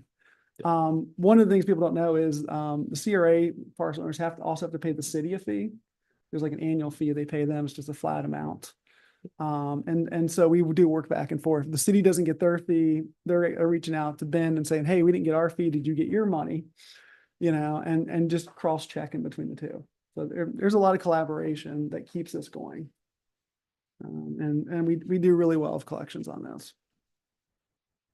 All right, next slide. So switching gears to tax increment financing, I could actually pause here if you have questions on the CRAs. I do have a question. Okay. You mentioned that the county, there's this discrepancy between the county data and our data. Do we have a connection with the county? Meaning like, are they as friendly with us as the city is in getting this reconciled? They are friendly with us. They're not like every day pick up the phone like Michael Banish is, but they are friendly. Anytime I've asked for data, they've been able to provide it. Keep in mind they had a quickly. major turnover with the passing Oh. of the county auditor Okay, Yeah. last year. So okay, The one time that was kind of was like right after that, we asked for some stuff and it took a little bit to get back, but they've been pretty. And again, I don't think there's anything to find there. I think it's just the way the data table's structured. Okay. These will be things that fall out of our data for various reasons. It's just it's not evident until you go to the next level. you said you're confident that we're billing what the city has on their books. Yes. Yeah, so I follow up with Mike Banish with the city, as he mentioned, every October. So essentially, I as of this morning, I put out the email to Mike Banish saying, hey, I need your updated CRA list on everything that you have. The reason why we do that is I then compare his list to my list. And then as long as the lists mesh perfectly, then we know that he has all the parcels that I'm showing and we are reflecting the same. The only time when we have a variance, and we have found parcels for each other, missing tax parcels for each other, because when the CRA contract starts, it may be one mother parcel, and that through construction or rehabilitation with the county, they may split that parcel into 2 or 3 other pieces. It's still in the same contract, gotcha. but then it's assigned different parcel numbers in parts. So then instead of billing 1 parcel, we're supposed to bill 3. There are times when the city doesn't pick up that transition or change, and neither do we, or the city will pick it up and I won't, or I will pick it up and the city won't. And then we collaborate every year to make sure that we're not missing any of those. So that would be the only discrepancy that we'd find. And there's never a discrepancy like that goes beyond 1 billing cycle. And we can always catch that up too. Usually, in fact, it's mostly the CRA holder reaching out to us saying, hey, we didn't receive a bill for this parcel. We'd like to pay it, which is a really good problem to have. So I then check with the city and we confirm, and then we bill them accordingly. Got it. Thank you. A lot of times people that reach out to, it's, it's properties that have changed owners or Yep. people have a third party that does payments for them. Kind of like, how your mortgage company has an escrow company that handles escrows. And Those can change and we'll get emails like, oh, we haven't received anything. And it's like, well, we sent it to the old address. Let's just update the address and get you the right bill. And prior to the auditor turnover, because I know Dusty Rhodes retired, and then another auditor came in, and then she passed away, and then now there's a third one. So at the last Turk meeting, I spoke to the most recent auditor, and we're working on a monthly or quarterly. I was hoping for monthly, she's hoping for quarterly list that basically she can she will have their system pull all abated parcels that have agreement notes, because unfortunately the Hamilton County Auditor System, there's thousands and thousands of abated parcels, but not all of them have CRA agreements, or not all of them have TIF agreements. There's a note section on the website that shows, hey, CRA agreement runs from this year to this year, but that's not a searchable field in their system. They're trying to update that so that I can get an updated list monthly or quarterly that would show all of the active CRAs that are abated. And then that would make my process all the more easier, because I don't have to go then parcel by parcel searching for splits that may have occurred that we didn't notice. So we're hoping that hopefully can get updated in the next tax year. Thank you. All right, so let's talk about TIFs. Next slide. So next slide, Rob. Thank you. All right, so TIF process, again, starts with an agreement, right? Same two slides the same. TIF agreements created. And then, property taxes are assessed by the county. The difference is the county collects the full property value. The full tax value. What they do is they distribute the baseline value to all of the taxing entities like they would for any other thing. And then the increment value gets forwarded back to the city, right? So the city receives that money, and then we have an agreement with them, and then we get a percentage of that. So the city calculates our percentage of the money that they get, and they forward it to us. And that's how we receive payment. So we don't bill, we just get it directly from the city. Next slide. So here's a good graph of payments received. City of Cincinnati is our biggest TIF kind of customer, I guess. There are a lot of the townships have their own smaller TIFs. We have parts of our district that are in different townships. But the city is, most of our revenue for that. It's about 33 million a year last year, which is a really nice source of income. If you go one more slide, this is a 5-year history. You guys remember we discussed, the increase in TIFs as part of the budget conversations. You can definitely see that on this bar chart, the jump between 23 and 24. That's a factor of new property values, the property value reassessment, increasing their values, which then increases the percentage that we receive. It's again about a little over $33 million. Go to the next slide. So again, trying to test, are we getting all the revenue that we should? I did a couple reconciliations. I picked Anderson Township, they're a small one. They reconciled to the penny. They sent me all their backup. Pulled it reconciled to the penny. City of Cincinnati is a much larger thing. So I pulled out just the TIF projects, the smaller list, and then compared that again to the settlement data from the county auditor. So trying obviously not to reconcile to yourself, right? You don't reconcile to your own numbers.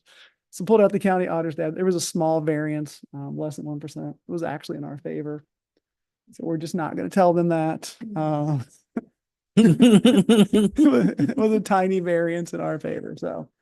But overall the testing was successful. I mean, I feel confident from the test we did that we're getting what we should from the different entities.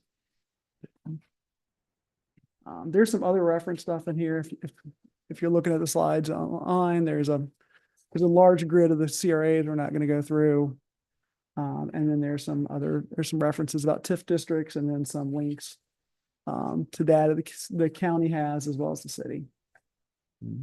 So to sum it, to kind of bring it all together, so TIFs and CRAs together are about $43 million of revenue that we receive every year. That's about 7%, of the overall pie. So about 7% of the overall pie, and through a lot of collaboration, with our team, with the city, with the county, we are getting the revenue that we're entitled to. Good. When do we get? They're after, they're after the tax settlement. So like we just got our tax settlement. So then like the city takes their side of it and then they do the calculation and they send us the payments. The TIF districts will pay when they finalize all of their district accounting. So normally it's December and June. I have an email that I just got this morning from Sycamore Township, which that was one of the TIFs listed. They have their accounting done, so they'll actually be paying early. They send us like $200,000 a half. They'll be paying us. She said we should have the check cut by the middle of October and sent to us. So they typically pay early or on time. Others will pay right at the end of December, early January.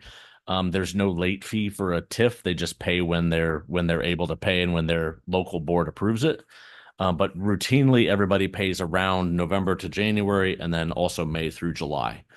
But yeah, they all pay on time. And again, I don't invoice them. They just send me a check. Nice. So that's, And of course, we'd love for them all to pay by June, right? Yeah. Love- and I don't, one other thing, if you notice that there was an uptick in CRA numbers we saw that graphic where there was a huge uptick in CRAs for 2023.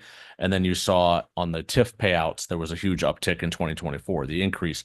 That's usually the case for CRAs to TIFs. Anytime you have huge economic impact with multiple CRAs, the TIFs are going to go up as well the following tax year. So with CRAs being down this year, you'll probably see TIFs level off the following year. They won't go down, but they'll just level off. So that's how that increase goes over year between CRAs and TIFs. Cool. Thank you, Ben. All righty. Well, this is always good information to have. And again, I think there's a lot of effort and a lot of attention paid to the different methods of abating properties and how it affects the revenue that comes into us.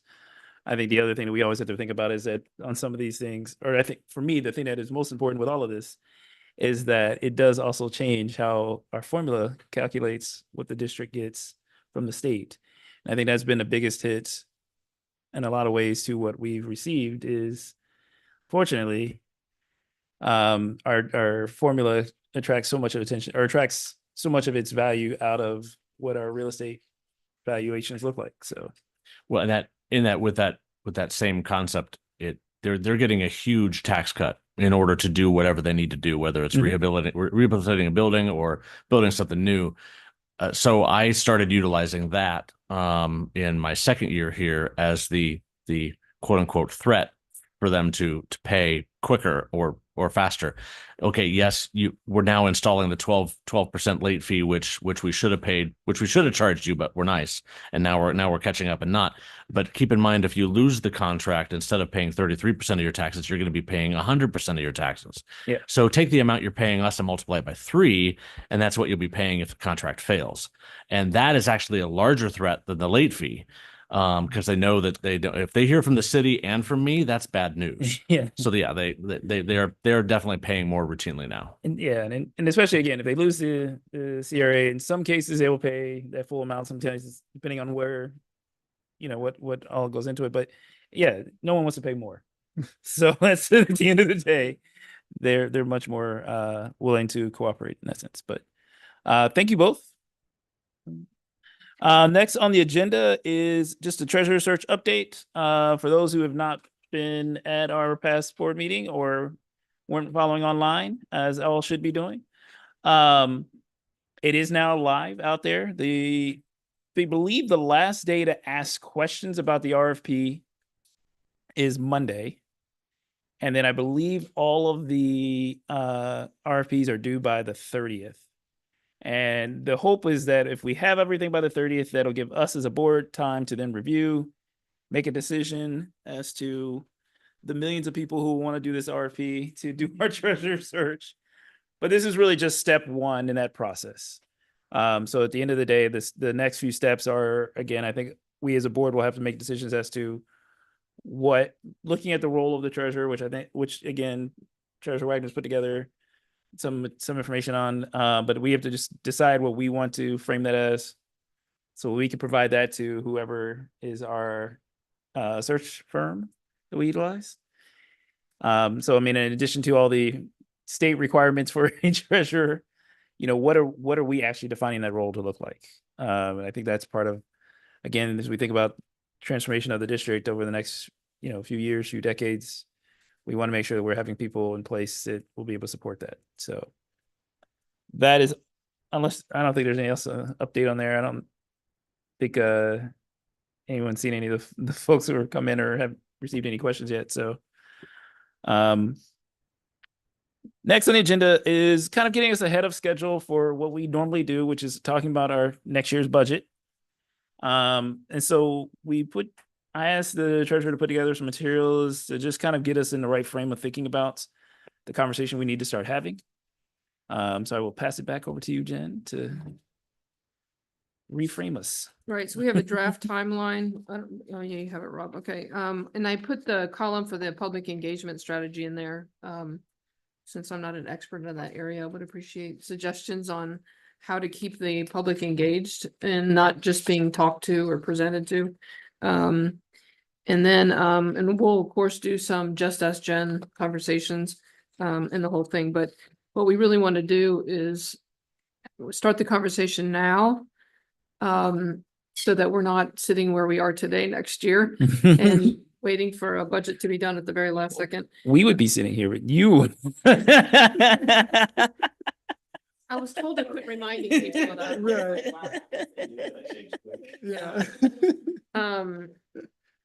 So, and the first thing we need to do have a conversation with the board and the senior executive leadership is what are the budget priorities for next year? We have the growth plan, we have facility repair plan. There's been talk about career tech expansion with the automotive and cosmetology and entrepreneurship. And then, we have curriculum adoptions that are coming up on a cycle. And so we need to make sure that we put those funds off. So we start with the target and then we take out the district fixed costs, right? And then trying to identify what are those strategic priorities and what values do we assign to them so we can figure out how do we allocate the rest of the funds. We have to do business differently. We can't continue to do the same things we're doing and invest in new things. There just isn't enough funds and we've run out of our cushion of cash. Yep. So that took me down the rabbit hole on the budget categories that Mike and Derek did last year, where they went and identified each budget in terms of whether it was part of a district fixed cost or was it board discretion? Was it a core operations cost? Was it a formula cost? Or things that are foundational, non-formula costs. So what I wanted to do is get a small group of very objective people, because it's really hard to be in the mix and then make some of these tough decisions about where you are in the spectrum of requirement. And I thought about the internal audit team that would help us, and maybe ex-audit committee members could possibly help us. So we wanted to make sure that we're defining are these categories, the definitions still appropriate, or do we want to consolidate them or change them or add to them or whatever? And then once we get that, start assigning the current year budget dollars to those categories so you can see how much discretion do we really have to spend. And so we're going to work on that between now and next month when we come back here to finance committee. We'll share it all and make sure we have consensus, and then we can start talking about what are those categories and what's really doable. And I think this gets us into to the right mindset for the work that we have to do for the next year's budget. Mm-hmm. Because one of the things we I want to say we did it the 22-23 school year, maybe, or 22-23 budget, is we try to look at and think about all those different parts of, okay, utilities, The tiers where they got to be fit in the paid, tier. yeah. And I thought it was a good way of framing it in some ways, but it also still didn't quite dive enough into some things. Felt like they were in one category, but they were still actually something we had to pay for. Right. And so, Well, and it was hard because what you have to do is break down it like a department. So like a treasurer is required by the state. You can't cut a treasurer. But the rest of the treasurer's office budget is more discretionary, right? Same thing with superintendent and stuff like that. So we really need to dig down. But we really need this objective team so that the emotions don't get involved. Yep. The other thing that we really need to talk about is something we alluded to earlier about the things that we allocate one per building, does that really make sense? And it really doesn't. It's just past practice. So like a resource coordinator, it's the same problem. You have one resource coordinator regardless of the size of the building and the needs of the kids. And so is that the right way to allocate? Nursing's the same way. Social workers and the graduation counselors and honestly, just counselors and there is a formula for the base counselors, and I think we're above the national average now on ratio. Especially when we added the graduation counselors, we went way above the ratio, which is a good thing. But those are the kinds of things we really set. Schedule E is how is that allocated? Is it the proper way? Versus can we make it more equitable? And so some of the measures that Emily was really resonated with me on the graduation was about truancy and like a high need truancy school should probably have more resources than equal resources. Yep. Right. Everybody wants equity until it's not equal and then they want equal. So so those are the kinds of conversations we need to have early on and agree to before we start allocating the first dollar out. Because then it's all about then the decision about what to cut, what not to invest in, it makes it a lot easier. That makes sense? So I think the first step that we are looking at this point is, trying to decide these categories, what type of cost it is. I think it's a good idea to have someone who's a little bit more independent to be able to do some of that assessment. And especially when it comes to things like, again, there's a cost to having a treasurer. That is a necessary cost. Right. There's a cost to having a superintendent. That is a necessary cost, right? There are things like that. There are also folks who might report to or support or provide assistance to that we still going to value and we still have a need to have them. Is it required by law to have them, puts them in a different category per se? Correct. Right. And so those are things we still may need. We absolutely want to keep as much as we can, but it's about how do we associate that particular role, that particular budget line. And I again appreciate the treasurer putting together this or bringing back this chart of categories, because I do think that's one of the things also as we talked about resources into each school and programming. We talk about Schedule E at a school. We really need to be able to say that this is actually the role that should be helping define some of these positions and these probes and getting this stuff done quicker. Or maybe a school who has 3,000 different clubs and organizations or needs somebody to be able to help facilitate that conversation and get those folks input quicker in that process than a school that has 3. We have a school that has 2,000 students, of which, 300 or 400 are graduating or supposed, are on track to graduate this year. How do we make sure that they continue to do that? Whereas we have a school that has 30, as those resources, how do we manage those resources correctly? So I think that's a great opportunity out there. I completely agree with this. I think I'm going to give you 2 veins of thought. As a board member, I would like to have an ongoing update as to, the buckets and where things are placed. And I think additionally, the community should see some of that too. Now, I'm not saying all your meetings have to be public. I'm not saying that, but I am saying the more information that we can provide to the community as to the decisions that we're making and how we got there, I think will be helpful to us in totality for passing our levies, for getting buy-in and explaining to people that we have to do the same, if not more, with less. And it makes it feel better to me as Kareem citizen when I've been involved in getting that information along the way versus you are asking me for money at the 11th hour and you're telling me that this is the consequence of not giving that. So I would just invite you and the team and whomever participates in this to come to board meetings regularly. I know we have a consent agenda, so budget is already kind of lumped in there, but there needs to be space carved out along the way to show what we're thinking and to demonstrate how we are putting things in buckets so that the community can understand. I think, to that example, it has been extremely impactful when you mentioned, I think probably weeks, if not months ago, our spend for ESOL students is this, but this is how much we get. I've had 3 or 4 people reach out to me and say, oh my God, I didn't realize you guys were doing that. And so again, now we are getting partners to step up and say, wow, okay, well, who do I reach out to in order to help? But that is a knowledge and awareness issue that we have to do better at. And I know it's painful. I know it's not always been our past practice, but we are at a time when I think, again, I'm going to say we can reimagine education. And in order to do that, we have to do some things different, but we need to bring the community along the way. So I think this is a great idea. As a board member, I would love to see this consistently.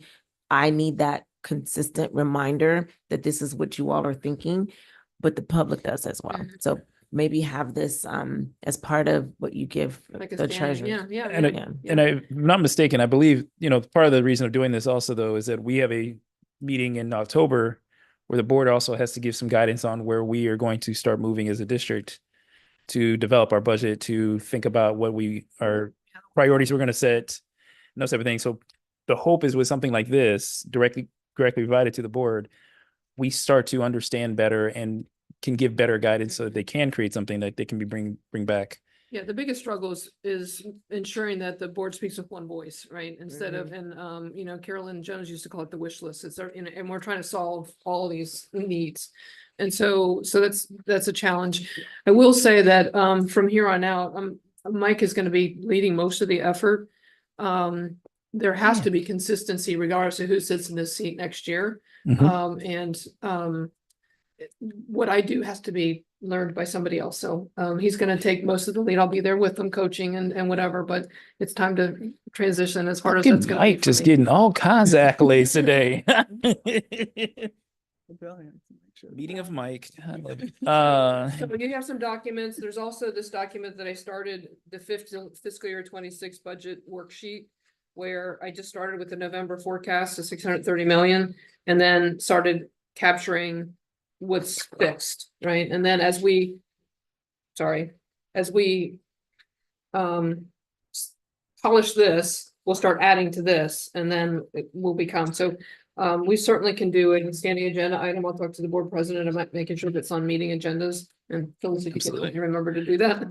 Either I can do like a page in the treasurer's report that shows progress, or maybe a 5-minute presentation similar to what the superintendent does. So I mean, again, I think it's an opportunity for a treasurer's update at the board meeting, because it's our meeting. So we get to decide what happens.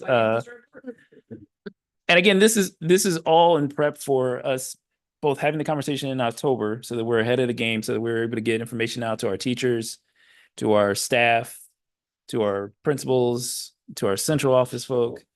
Because I do think that is, or it's get them all out there earlier. So we do get this process going quicker and that we're able to reach budget faster. But also that we can show that we're prioritizing things. sure. Because I think that is the other hard part too. With any budget, you have to make priorities at some points. So there was one item that somehow got, I don't know if it dropped off or I made the mistake and added it on, but there's the last document Yes. that you have is the timeline for the audit and the what used to be called the CAFR development. Not So as we a won't go funding. over, it's just there for your reference, so you can show, this is a really, really, really busy time for Kevin, because he's doing the audit, the CAFR, and preparing for the November forecast all at the same time. And so, that's Poor probably Kev. why he's sick. It's from stress, so. I Kevin don't says, know. I'm overworked. Okay, so then I think that's all for, unless you want to talk about the additional topics next. So just gonna highlight some additional quick stuff. We already kind of jumped into it, but budget development, I would like to make this part of our regular conversation for the next 3 meetings that we have for this year. Second topic is levy renewal. I think we need to have a conversation with regards to both the operations levy that contains the preschool promise or the preschool expansion. I'm gonna come up with a better phrase for it one day. I haven't figured it out yet, but the preschool expansion dollars as well.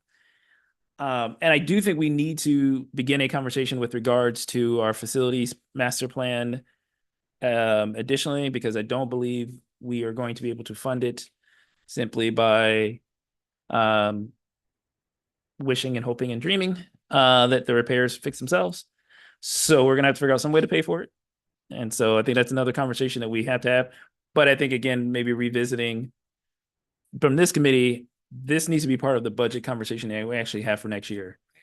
because we have stuff we need to have done that we have somewhat been able to survive through, that we are not long-term going to be able to do. And if something, major, if a roof needs to be repaired or whatever needs to be done, that has a huge effect on how the climate that our students live in and operate in our schools. And so we have been very lucky to have survived this last facilities master plan. And it's now time to consider how we're going to do for this next one. And you wanted to change the October meeting, right? That was the last one, is that so I will not be in town for our October meeting. I am happy to still have it go on with me there, but I think we can certainly move it. The other part to moving it is, I believe, at least one of the two folks who we were looking to have moved back was going to try and make it work, but they wouldn't be able to make it to that exact date. Right. And But so, neither one of ABC or CPP could make it to today. yes. And then one of them was traveling at the same time you were traveling, so. Yes. So I was hoping if we are able to either move the meeting back a week, which I think pushes a little far back, or to a different day of that next week. I don't know what folks' schedules look like, so we'll send something out. Phyllis, if you're able to, we can send something out to Ben as well, since Ben's not here. The policy's on the 11th. So yeah, like that's what I mean, push it back a week after, because we don't want to do it earlier. Because they have to do a lot of work to get to these meetings. So Gotta close the month. Mike was very quick. No, we're not pulling it early. I'm open on the 25th, if that's what you were thinking. That's a week later. Yeah.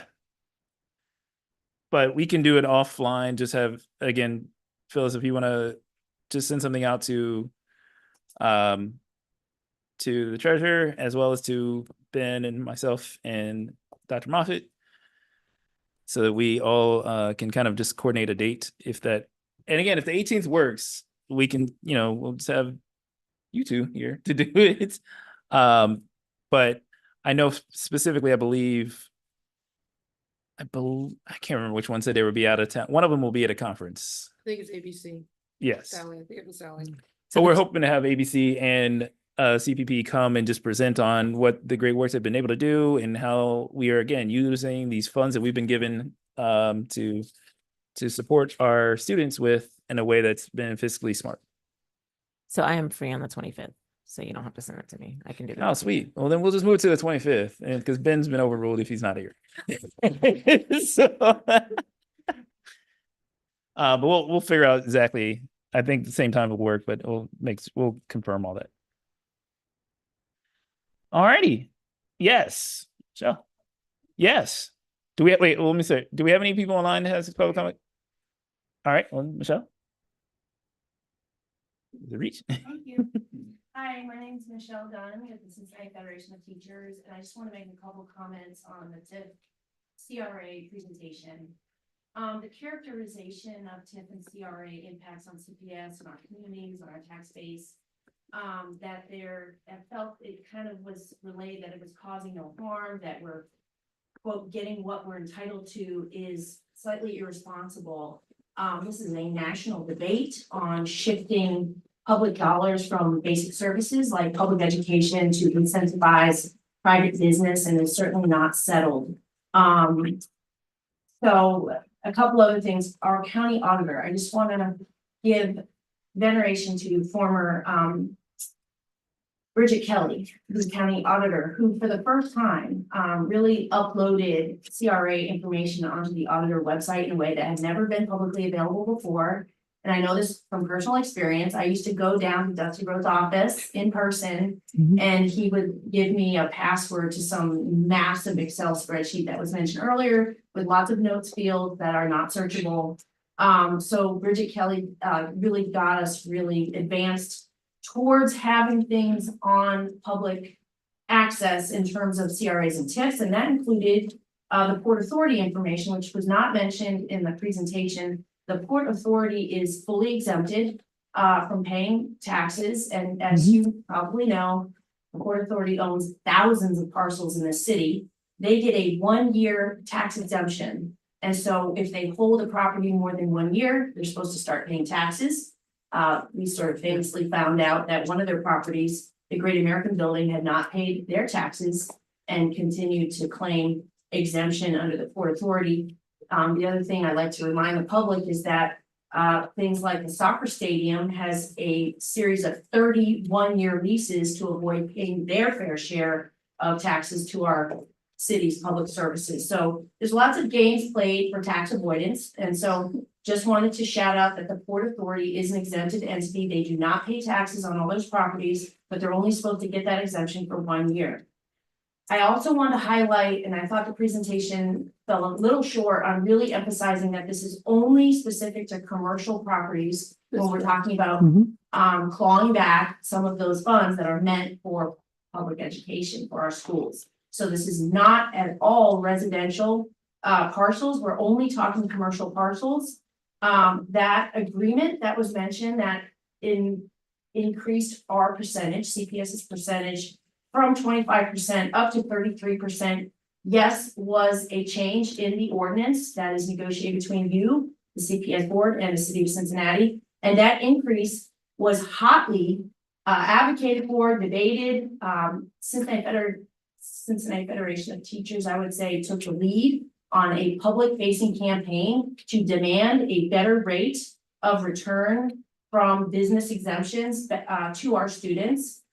Fortunately, Board of Ed chairwoman at the time, Carolyn Jones, wrote a strong letter. She testified at City Hall and advocated as well that our schools should get a better percentage coming back from commercial abatements. And why am I emphasizing this so strongly? It's because this exemption deal is expiring, or this abatement deal ordinance expires next year with the city. So you, the Board of Ed, will have to go back to the table with the city. And this is why I'm saying that to say things like, oh, we're getting what we're entitled to, I think puts us in a position that we need to be in a stronger position and advocate for a better deal for our students, and to not acquiesce to the business developer special interests of this community and say that our students need everything that they should get entitled to. And that includes, if it was up to me, it would be, they wouldn't get any incentive for creating jobs, which we've had audits to see that that return on investment is not a good one. And my final point is that, speaking of return on investment, cost benefit analyses, CPS has still never really done a return on investment, cost benefit analysis of TIFs and CRAs on our district. I know we have data and we have numbers. CFT, by the way, we commissioned Good Jobs First, I think now 2 years ago, to do an analysis. They do this for districts across the country to look at the true impact of TIFs and CRAs on public school budgets. They famously did a lot of work in Kansas City. Kansas City started to do some moratoriums on some of those CRAs because of the massive losses that school districts lose due to these deals. So I would encourage the district to invest in the sort of analysis that you do on other parts of our business. And so in closing, I would just say, at CFT, we feel that we should probably convene a levy committee pretty soon. It's right up before us. And of course, we're always at the table to help make sure our school levies are successful for our students.